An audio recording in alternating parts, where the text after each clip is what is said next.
Hai adik-adik, kembali lagi dengan Kak Rina di online class 101. Gimana kabarnya adik-adik hari ini? Semoga semuanya dalam keadaan sehat ya.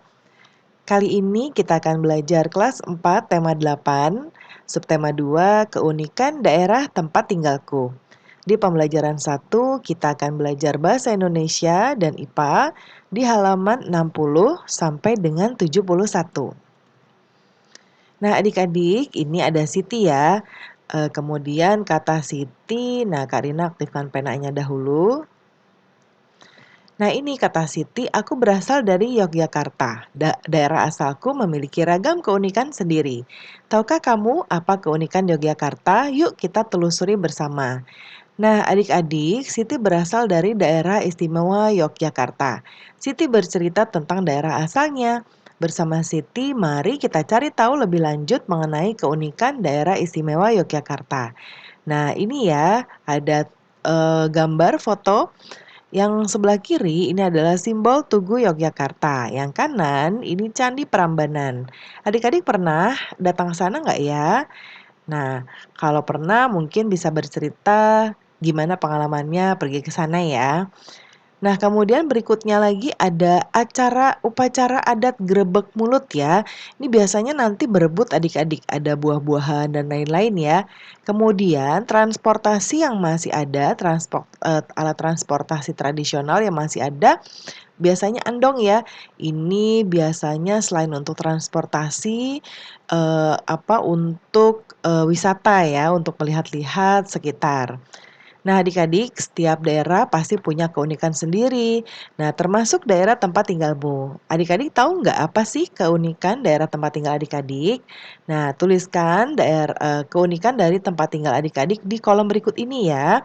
Misalnya bisa keunikan fisik ya, seperti misalnya sungainya, gunung, sawahnya, atau bentuk rumah. Bisa juga dari keunikan sosial budaya, seperti misalnya adat istiadat, seni, dan juga bahasa. Karina contohkan ya di sini. Misalnya di sini saya tinggal di lingkungan yang masih asri ya. Kemudian ya, ada aliran sungai di dekat perbatasan desa. Masih banyak lahan persawahan dan perkebunan dan masyarakat hidup dengan rukun dan damai. Namun sayangnya sebagian masyarakat masih suka membuang sampah di sungai meskipun sudah disediakan tempat pembuangan sampah. Kesadaran masyarakat masih kurang. Ya, itu contoh ceritanya. Yang berikutnya ini ada teks cerita judulnya Roro Jonggrang. Ini bisa adik-adik baca dahulu ya adik-adik. Kemudian nanti kita akan menjawab pertanyaan-pertanyaan berikutnya. Nah, ini dia. Cerita berjudul Roro Jonggrang termasuk cerita fiksi. Sebelumnya kamu telah mempelajari tentang cerita fiksi ya di subtema 1. Nah, masih ingat nggak adik-adik tentang cerita fiksi? Untuk mengukur pemahamanmu mengenai cerita fiksi, jawab pertanyaan-pertanyaan berikut ya. Yang pertama, apa yang dimaksud dengan cerita fiksi? Yaitu cerita fiksi atau rekaan sengaja dikarang oleh pengarang. Cerita fiksi diolah berdasarkan pandangan, tafsiran, dan penilaian pengarang mengenai peristiwa-peristiwa, baik yang pernah terjadi secara nyata maupun hanya dalam khayalan pengarang saja. Nah, cerita fiksi ini dinikmati pembaca sebagai sarana hiburan adik-adik. Nah, kemudian yang nomor 2, sebutkan tokoh utama pada bacaan yang berjudul Roro Jonggrang tadi. Tokoh utama tentunya si Roro Jonggrang sendiri ya, dan juga ada Bandung Bondowoso. Nomor 3, sebutkan tokoh tambahan ya pada bacaan berjudul Roro Jonggrang. Tambahannya tokohnya yaitu ada Bisumi, Paradayang, dan pasukan jin. Nah, kemudian adik-adik Siti berwisata ke Candi Prambanan ya, kemudian dia melihat petugas kebersihan membersihkan candi. Nah, biasanya kalau petugas kebersihan membawa kereta dorong atau gerobak atau tempat untuk mengambil sampah-sampahnya dan juga untuk menaruh alat-alat kebersihannya ya. Nah, coba adik-adik masih ingat nggak tentang gaya ya? Nah, menurut adik-adik, apakah petugas kebersihan yang di sini nih dia melakukan gaya? Coba jelaskan.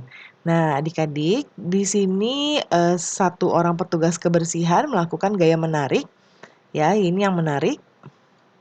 Kemudian yang mendorong yang ini. Ya, jadi ada dua gaya menarik, dan gaya mendorong. Gerakan mendorong atau menarik yang menyebabkan benda bergerak disebut gaya. Ya. Nah, kemudian adik-adik ini ada percobaan menendang dan menghentikan bola. Ya. Nah, lakukan kegiatan ini dengan sepak bola seperti ini ya. Kemudian berpasangan, bolanya letakkan di lantai, kemudian tendang ke arah temanmu. Ya, pelan-pelan ya.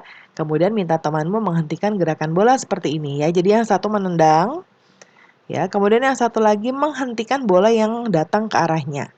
Sekarang kita menjawab pertanyaan-pertanyaan ini. Yang pertama, apa yang terjadi pada bola yang ditendang? Jelaskan. Nah, bola yang ditendang akan mengalami perubahan dari diam menjadi bergerak ya. Tadinya kan dia diam di sini. Ya, kemudian ditendang lalu dia akan bergerak ya, menjauhi orang yang menendang. Kemudian nomor 2, apa yang terjadi pada bola yang dihentikan? Ketika bola dihentikan akan mengalami perubahan dari bergerak menjadi diam. Nomor 3, kamu menggerakkan bola dengan gaya, temanmu menghentikan gerakan bola juga dengan gaya. Kesimpulan apa yang kamu peroleh?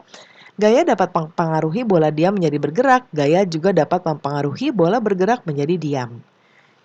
Percobaan yang kedua, menarik mobil mainan. Yang pertama, siapkan mobil mainan seperti ini ya. Kemudian ikat bagian depannya seperti ini, lalu berikan seutas tali ya, seperti ini nih. Lalu ditarik perlahan ya, semakin lama semakin cepat. Ya, kemudian tarik mainan mobil lurus ke depan lalu belok ke arah mobil mainan ya. Nah, seperti ini. Kita akan menjawab pertanyaan terkait percobaan tadi.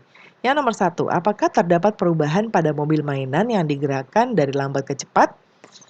Iya ya, jadi terdapat perubahan pada mobil mainan yang digerakkan dari lambat ke cepat. Kemudian perubahan apa? Nomor 2, perubahan apa yang terjadi pada mobil mainan yang digerakkan dari lambat ke cepat? Mobil mainan digerakkan dari lambat ke cepat. Terjadi perubahan kecepatan pada gerakan mobil mainan ya. Yang ketiga, kamu menarik mobil mainan dari lambat ke cepat dengan gaya. Apa kesimpulan yang kamu peroleh? Ya, gaya dapat mempengaruhi kecepatan mobil mainan. Yang keempat, apakah terdapat perubahan pada mobil mainan yang ditarik lurus kemudian dibelokkan? Nah, iya, terjadi perubahan pada mobil mainan yang ditarik lurus kemudian dibelokkan. Kemudian, perubahan apa yang terjadi pada mobil mainan yang ditarik lurus kemudian dibelokkan? Jelaskan. Nah, adik-adik, mobil mainan yang digerakkan dari lurus lalu berbelok, ini terjadi perubahan arah pada gerakan mobil mainan, ya. Lalu kita sudah sampai di nomor 6. Kamu menarik mobil mainan dari lurus lalu berbelok dengan gaya. Apa kesimpulannya? Nah, kesimpulannya adalah gaya dapat mempengaruhi arah gerak mobil mainan ya. Nah, kemudian gaya dapat mempengaruhi gerakan benda. Berikut beberapa macam pengaruh gaya terhadap gerakan benda. Nah, ini ya, gaya dapat mempengaruhi benda diam menjadi bergerak, benda bergerak menjadi diam, kemudian juga benda bergerak lebih cepat atau lebih lambat, dan juga arahnya. Ya. Nah, sekarang kamu telah mengetahui beberapa macam pengaruh gaya terhadap gerakan benda. Sekarang sebutkan contoh peristiwa yang menunjukkan gerakan benda akibat gaya. Ada 5 ya. Nah, di sini Kak Rina sudah contohkan di sebelah kanan. Yang pertama, bola yang awalnya diam akan bergerak. Nah, Kak Rina geser sedikit. Ya, akan bergerak ketika ditendang. Kedua, besi yang awalnya diam jika didekatkan dengan magnet, maka akan tertarik dan menempel pada magnet. Lalu biji karambol ya, adik-adik tahu karambol nggak ya? Permainan yang bentuknya kotak seperti ini, ya. Lalu nanti kita akan menyentil ya, biasa menyentil gitu, nanti ada beberapa seperti koin bentuknya ya. Nah, seperti ini. Nah, lalu tadi akan berubah arah setelah dipukul. Mobil berbelok setelah kemudi diputar ke kanan atau ke kiri, lalu kiper menepis bola yang diarahkan ke gawang. Nah, kemudian di bagian terakhir renungkan apa yang kamu pelajari di kegiatan hari ini. Tadi kita belajar tentang teks fiksi ya, Roro Jonggrang, kemudian gaya dan gerak. Lalu yang berikutnya, materi apa yang sudah kamu pahami dengan baik? Nah, ini disesuaikan ya dengan kondisi adik-adik yang mana yang sudah paham. Misalnya, tentang teks fiksi atau tentang gaya atau gerak tadi. Lalu materi apa yang belum kamu pahami? Ini juga sesuaikan dengan kondisi adik-adik misalnya, yang belum adik-adik pahami tentang fiksi, tentang gaya atau gerak. Apa yang ingin kamu ketahui lebih lanjut mengenai materi yang dipelajari? Misalnya, apa nih, misalnya saya ingin mengetahui lebih banyak, tentang pengaruh gaya terhadap benda, ya itu contoh saja. Nah, kemudian bagaimana perasaanmu selama belajar? Beri centang misalnya yang ini senang, yang ini biasa atau tidak senang ya. Kita bisa centang yang sesuai dengan kondisi adik-adik. Nah, pembelajaran kita sudah selesai ya. Semoga pembelajaran kita hari ini bisa bermanfaat. Terima kasih sudah menonton sampai akhir. Mohon dimaafkan apabila ada kesalahan dalam perkataan maupun dalam materi yang diberikan. Sampai jumpa di pembelajaran berikutnya.